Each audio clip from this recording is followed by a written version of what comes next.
What's good, y'all? What's the numbers TV? It's your boy Paul Rowe. Make sure you subscribe to the channel if you're not subscribed already, and like a video if you appreciate the content that Paul Rowe and What's the Numbers I have provided.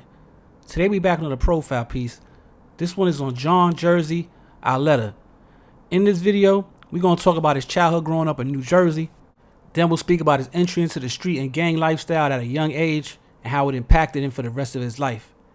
After that, we will break down some of the different situations John dealt with during his life that molded him into becoming the monster that the government labeled him as.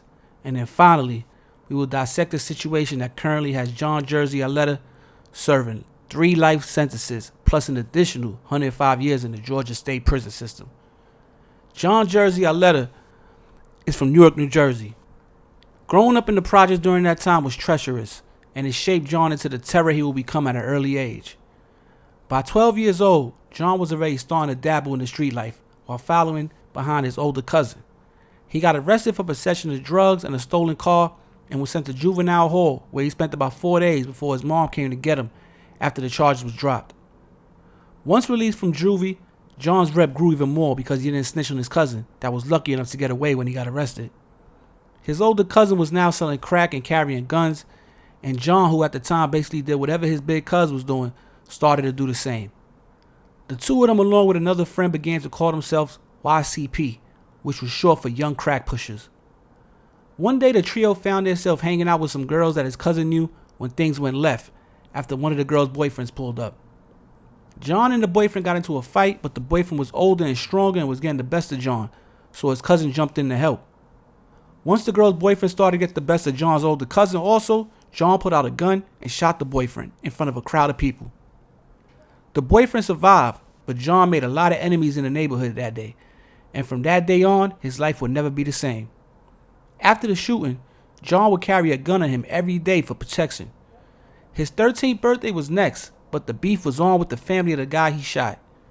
Over the next few months, back and forth shootings would take place, with people from both sides getting hurt, some even getting killed. John would end up getting locked up again in the middle of the beef and got sent back to juvenile hall. He would serve a little time and get released a little before his 14th birthday. Once out and a free man again, John would travel to the Bronx, New York in hopes of reconnecting with his aunt so that maybe he could stay with her instead of going back to Newark, where he still had lots of problems with rival blocks. John located his aunt in some projects on Prospect Ave, but when he knocked on the door, she shunned him away as she was heavily hooked on drugs at the time. With nowhere to go, John met a female gang member named Ladybug, who at the time was the godmother of the 183rd Gangsta Bloods. John would end up staying with Ladybug and her husband, and on his 14th B-Day, John would officially become Blood and started going by the name Jersey. From there, John's already crazy life became even more hectic.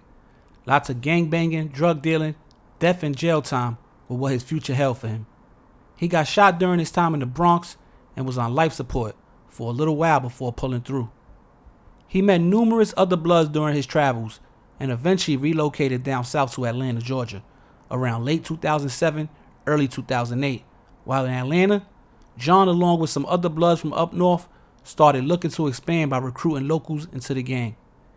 Things were moving along pretty smoothly for John and his Blood associates at first, as they were able to find a lane for their drug dealing in Atlanta, which helped them make some good money. But that scenario was short-lived because the group was just too violent. And once the violence started, it just wouldn't stop, which led up to October 2008 when John and his Blood associates went on a gang crime spree that Atlanta had never seen before. First, it was the stabbing of 2 men, one of whom refused to let his girlfriend leave with the gang members. One of the Bloods, Jesus Cintron, who had considered severing ties with the gang, was executed 2 days later. Cintron's 15-year-old sidekick, Fernando Wingfield, was also killed after pleading for his mentor's life. Cintron's girlfriend, Charisma Witherspoon, then started asking gang members about her companion's disappearance, which led to a murderous home invasion. She survived after a gun pointed at her head jammed, but her 17-year-old son, Devontae Jones, was gunned down as he hid in a closet. The family's dog was also murdered by a 14-year-old triggerman. The Metro Atlanta Police Department will finally wake up to their growing gang problem and created a task force to take down Jersey John and his Blood associates. They started investigating the Bloods 24/7, collecting evidence, and finding people willing to snitch. Through their investigative work, the feds were finally able to build a case and secure indictments against Jersey John and his blood affiliates. Jersey John was one of 10 blood members charged in a 22-count indictment on multiple murder charges in connection with 3 slayings and several gang-related attacks during the 3-day span in October 2008. And once the U.S. Marshals caught up with him and finally placed the cuffs on his wrists, jail would be his next stop. Jersey John decided to go to trial on his charges, where he was found guilty of multiple murders and other gang-related attacks. And on November 5th, 2010, Jersey John was sentenced to 3 life sentences plus 145 years in Jackson Supermax Prison in Jackson, Georgia, putting an end to Jersey John's life as a free man. Since receiving that life sentence, Jersey John has appeared on the cover of Don Diva magazine, as well as wrote a book about his life that was available on Amazon for purchase. He's currently still in the Georgia State prison system serving his time with no release date, so the reality of his situation is that Jersey John will die in prison, which is why he now uses his life story as a lesson to the kids and current gang members of what not to do with theirs. But yo, it's What's the Numbers TV. There's a quick profile piece on Jersey John. I'll tell her. So, he was on the Don Diva, had a front page article, had the cover article on the page, gave a good in-depth interview about how crazy his life was, just the ups and downs, the trial and tribulations, why he turned into what the government calls him, a monster that he was, the murderer. He kind of tries to give some type of explanation. He got a book where he talks about the things that he dealt with from a young age. If I read some of the book, and it's like he did deal with a lot.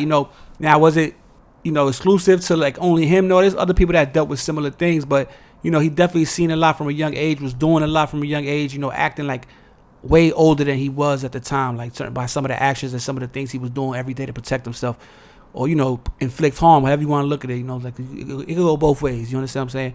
Now, also, Ladybug did an interview about him. Now, if you're familiar with Ladybug, she was like a legendary female gang member in New York City, out of the Bronx, uptown area. And she got an interview talking about Jersey John, and she lets you know that he's a real one. He's stand-up individual. She loves with all his heart. Ain't no snitch.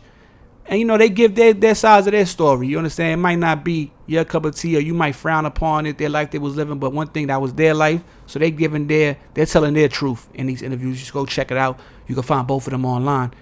And all I can say is, like, he did have a crazy life. Me reading up on his story and doing this research to bring out his story, he did live a crazy life, very violent from a young age, dysfunctional household, no father figure. So, a lot of that contributes to the person that he became. You understand? Also, he had a co-defendant that he got locked up with, Daryl Mac Jones Christmas, which was one of the dudes that came down here from Jersey or wherever they came down from up north to go to Atlanta. He ended up telling on Jersey John. He had got a bunch of time, but Daryl Mac Jones Christmas ended up getting killed in Georgia State Prison in 2012. So, which was after they got sentenced in 2011. So about a year later, he got killed in the Georgia State prison system. So it was a lot going on. Jersey John labeled him a snitch. He supposedly took the stand or did whatever he did.